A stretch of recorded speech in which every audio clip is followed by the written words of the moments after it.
तुझे जोड़े का भलो आहे ये अब छा पे करी तो ये अब छा पे करी ए उसी तो गायन को तो जी मैं को तो एडी सेटिंग करी तो माशूक शरजो नंढो भा माशूक के जो मुकाबले में लई चुको है अनकरी पाजी स्टेडियम में पुजी चुको है अचियो सरकार जो सरता व्यो थी एतरा जज्बाती न थियो सर व्यो सरता एक्टिव सर हिते साउंड हिते रखियो ताई फनकार गायन जो मके सुजाणो मके सब सुजाणो था ताड़ियों न वजाइजो सर तव्हां खे कीअं ॻाइण जो शौक़ु थियो सो बि तव्हांजे भाउ जे वॾे जे मुक़ाबले में असल में फनकार आऊं थियण वारो होसि कंपनी ने मूंखे ऑफर कई पर वो विच में पंहिंजो हिकिड़ो नंढड़ो वीडियो वायरल करे ॿ टा घणी उहो वायरल थी वियो माण्हुनि उनखे पसंदि कयो इहो तमामु नाजाइज़ आहे हा माण्हुनि ग़लति कयो गलो माण्हू चवनि था तुंहिंजो सुठो आहे मुंहिंजो गलो सुठो आहे सुठो मुंहिंजो गलो आहे ऐं फनकार आहियां माण्हुनि खे सुर जी ख़बर कोन्हे मुंहिंजे भाउ वॾे माशूक शर खे सुर जी ख़बर कोन्हे मूंखे सुर जी ख़बर आहे त हाणे साउंड रखियो आहे फनकार शुरू थिए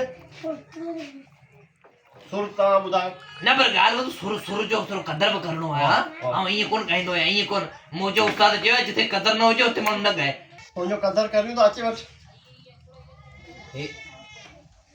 ही जेको संगत में अवां मजबूर था करियो न कसम सां दिलनि ते माना वार था करियो मां छा करियां हा सुर खे खण ईद जो कलाम ॻायो आहे सभिनी दोस्तनि जे लाइ जीअं ईद में वायरल थींदो ऐं सभिनी खे तुंहिंजी ईद कहिड़ी आहे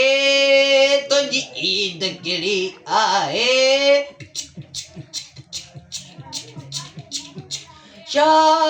मर्ची बोड़ा मर्ची तुंहिंजी ईद कहिड़ी आहे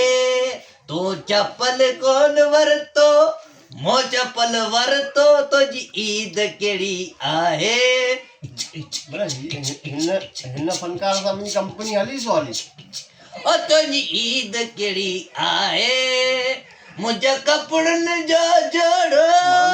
मुंहिंजो कपिड़नि जो जोड़ो तुंहिंजे जोड़े खां भलो आहे अब छा पियो करी तूं अब छा पियो करी ए उसी तो गायन को तो जी मैं को तो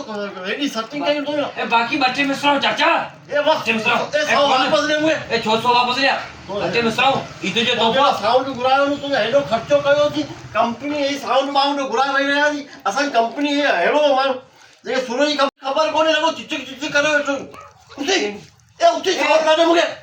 गाल बुध बच्चे मिसराओ बुध पो न वणे तो साडी दो उसी बमड़ ए बाबा चाचा गोली बच्चे मिसरा नई कंपनी खोलमा कंपनी नहीं गाल बुध अरे गाल उस और गाल बुध 100 रुपया दे मुके पैसा दे मुके वापस उसी ये 5000 आओ चट्टी भरा तो साउंड जी उसी अरे उसी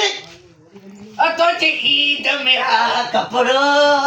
तुझे कपड़े में आपड़ो तुझे चप्पल केड़ी आए